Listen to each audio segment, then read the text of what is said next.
an imaginative professor who likes to watch people's struggles to accept his estranged wife's true desires. In his apartment, Eduardo paces around before calling his wife Anne, Claire, to check on his estranged wife, Sylvia. When the woman tells him that she went out, Eduardo asks Claire to tell Sylvia that he's expecting her tonight. As he tries to relax in bed, he imagines Sylvia arriving and sharing some private time with him. However, this is only in his mind. That evening, Sylvia arrives at a Chinese restaurant to meet with Eduardo. She finds him daydreaming at the table, though he confesses that he's remembering their times before she left him. Tonight's dinner is his attempt to reconcile with Sylvia, saying she can now come home to their own house. During their conversation, Sylvia notices a customer eyeing her, so she fixes herself up. Eduardo suggests moving to the apartment above their current one, so they don't have to live with his father, Alberto. He assumes this is why his wife left, though Sylvia denies it. Hearing this, Eduardo angrily asks her reason for leaving, and Sylvia exasperatedly answers that she just needs time to think about her situation. He demands to know if she's with another man, causing Sylvia to storm out. Eduardo runs after her in remorse and convinces Sylvia to go back inside.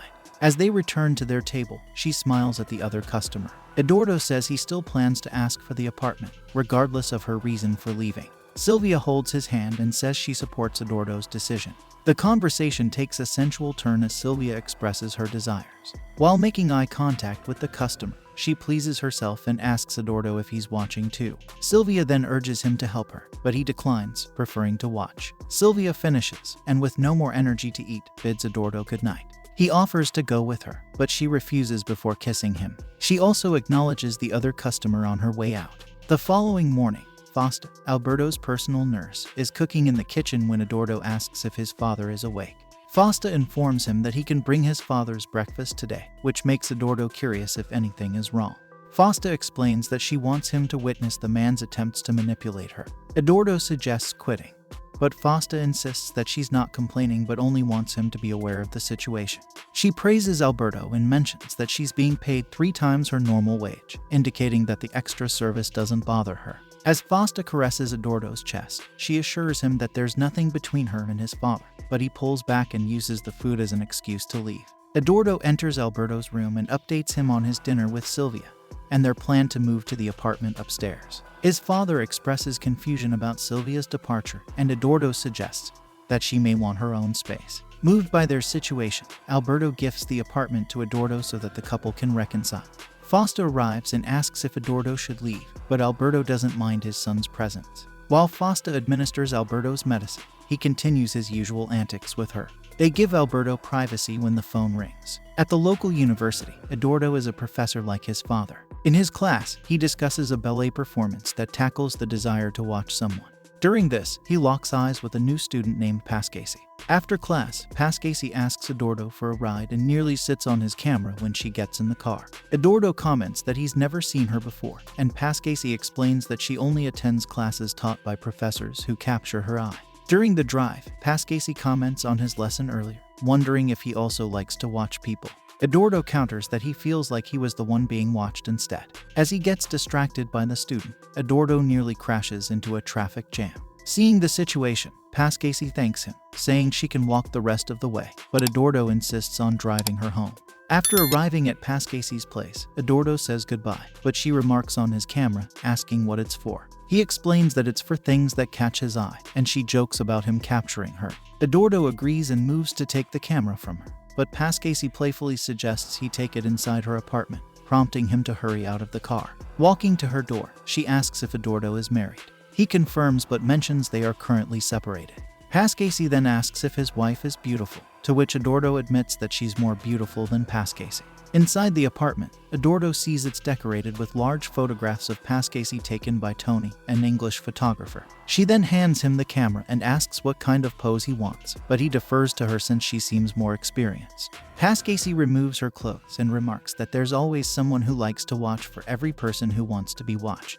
Eduardo takes her photos as she does this. She walks over to him and repeats that Eduardo likes watching while she likes being watched. She suggests that they're perfect for each other. Amid the action, Tony walks in. Eduardo is taken aback, but Pascasey remains unfazed and introduces him as her professor. Tony makes a dry comment, saying they seem to be having a heated debate. Eduardo feels uncomfortable, and tries to leave, but Pascasi persuades him to stay, saying it would be a shame to go now. However, Tony becomes angry, and Pascasi tries to calm her down by showering her with affection and confessing that she likes it when Tony is jealous. The two then become passionate while Eduardo watches keenly. He takes a few pictures and then stealthily exits. Later that night, Eduardo looks at the photos he had taken earlier. However, he's reminded of his wife, so he calls Claire, only to learn that Sylvia is out again. He wonders where she's been going, but the other woman doesn't know. After dropping the call, Eduardo starts looking for a book and overhears voices from Alberto's room. The hushed conversation makes him curious, so he stands on a chair to see what's happening. Inside is Fausta posing at the behest of Alberto. She notices Eduardo watching and becomes more enthusiastic about following his father's instructions. She plays with a cigar before her employer uses it to smoke. As Eduardo puts the chair back, he overhears Fausta expressing her desire for him to watch them. Alberto becomes irritated with her constant talk about his son and questions if she's in love with him. She avoids answering and instead suggests that Eduardo loves his wife. When Alberto asks if she thinks Sylvia loves him, she deflects the question back to him, saying he should know the answer to that. As Eduardo sneaks back to his room, he hears Alberto's angry voice echoing down the hallway. Upon waking up the next day, Eduardo finds Fausta leaning over his bed, asking not to be judged for the previous night's events. She excuses that she only did it because Alberto is a great man and she wants to please him. However, she also admits wanting to do so because Eduardo was watching. He teases her for her kindness, so she calls him mean. Fausta comments that Alberto's kindness draws women to him, even women like Sylvia. Understanding what she's implying, Eduardo declares that he's not interested in having more women or being like his father. Fausta questions whether Eduardo is aware that Alberto is jealous of him, to which he responds with disbelief. Fausta leans in for a kiss, and just as her hands travel south, the doorbell rings and she rushes off. In Alberto's room, the new physiotherapist examines him and deems him ready to practice walking. Eduardo witnesses his father successfully walk to a table unassisted and congratulates him. As the physiotherapist performs a peculiar massage on Alberto, Eduardo brings up the apartment upstairs. He asks for the keys to let Sylvia see the place, so his father tells him they are with the porter. Fausta answers the ringing phone, and it's Sylvia, asking to speak with the professor. She asks her which professor she means, and after a tense moment of silence, she hands the phone over to Eduardo. Sylvia requests to meet Eduardo at the movies later that afternoon. As he heads out, Alberto yells at him to tell Sylvia to stop being grouchy with him. At the movies, Sylvia clarifies that their separation wasn't solely due to their living situation, but that she's also having another relationship. This makes Eduardo decide to end things, but Sylvia pleads with him tearfully, saying she needs him. When he asks why she can't stop seeing her paramour, Sylvia admits that she tried, but she always gives in. Eduardo suggests that it's love, but she disagrees, stating that it's only a strong physical attraction. Eduardo inquires about the sordid details, so she admits to enjoying it when the man doesn't look at her face during their activity. Seeing the mix of pain and satisfaction in Eduardo's eyes inflames her to narrate how she likes being called and treated like a so.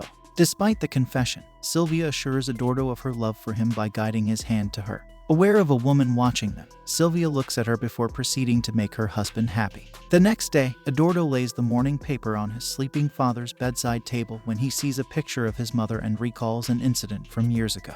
He walked into his father's room and witnessed him calling his mother a so.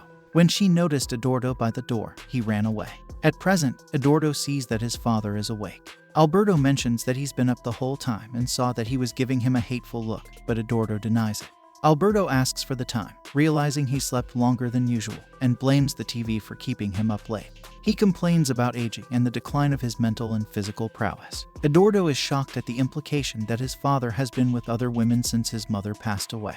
Alberto nonchalantly replies that he got lucky, claiming that being sick is attracting women. Because of this, Eduardo finds himself imagining his wife being one of those women. Eduardo comments that sometimes he forgets their father and son as they're more like rivals. Alberto denies this by exaggerating his aging. Eduardo then admits to overhearing them, unsettling Alberto. When Eduardo clarifies that he heard him with Fausta, the man seems relieved. He confesses that she excites him, but he's unhappy that he has to pay her. Eduardo suggests that sometimes paying is better than free. As the physiotherapist arrives with crutches, Alberto instructs Eduardo to ask Fausta to bring his breakfast. In the kitchen, Fausta is preparing custard, though Eduardo remarks that his father needs tranquilizers instead. She then questions Eduardo if he's aware of his father's late-night encounter and if he let the woman in. Eduardo denies this and speculates that the woman may have had keys to the apartment. Fausta says that's unlikely since Alberto's keys are on his desk, and the only other person with a key beside them is Silvia. Eduardo dismisses the idea that it was Silvia as they were together last night and have reconciled. Fausta insists that she heard Silvia from Alberto's room. She recounts seeing a woman in a silver coat entering Alberto's room last night. Though she only saw her back, she's convinced that it was Silvia. Eduardo imagines his wife with his father. In a fit of rage, he tries to do the same to Fausta, but she resists, and Eduardo quickly regains composure. He then feels ashamed and leaves the kitchen. While taking a walk on the beach, Eduardo meets a man who claims to be the beach supervisor. He confides in the stranger about Silvia's relationship and their separation, seeking comfort. The man advises Eduardo not to pursue the details of Silvia's relationship, warning him that living with lies may be easier than facing the truth. Back at home, Eduardo receives a call from Silvia inviting him to dinner, but he wants to inspect the apartment upstairs instead, and she agrees. While waiting, Eduardo reminisces about the first time he saw her. He watched her from the building opposite his. When Silvia caught sight of him in the mirror, she set a chair facing the window to put on a show. Embarrassed, Eduardo closed the shutters. Later, the couple inspects the upstairs apartment, where Eduardo shares with Silvia his recollection of the first time he saw her. Silvia admits to continuing her performance after he retreated, and because of this, she felt as if they'd already been together when they met the next day. This is a surprise to Eduardo, so he takes a seat and asks if she has any more secrets. With that, Silvia reports that her other relationship ended last night. As they get close to each other, he asks when the relationship started, and Silvia reveals it was during their wedding reception. Eduardo was outside arguing with the police about the guests' parking, and she was in the bedroom when the man arrived. Silvia kisses Eduardo and tells him that inspecting the apartment was pointless as they can't afford it without his father's support. Besides, she's satisfied living with Alberto. She then extends her hand to invite him to inform Alberto of the good news together. However, Eduardo ignores her hand. Still, he joins her to meet with the man who nearly broke their marriage. He's getting his wife back, so Eduardo decides to live with the lie rather than end their marriage because of the truth.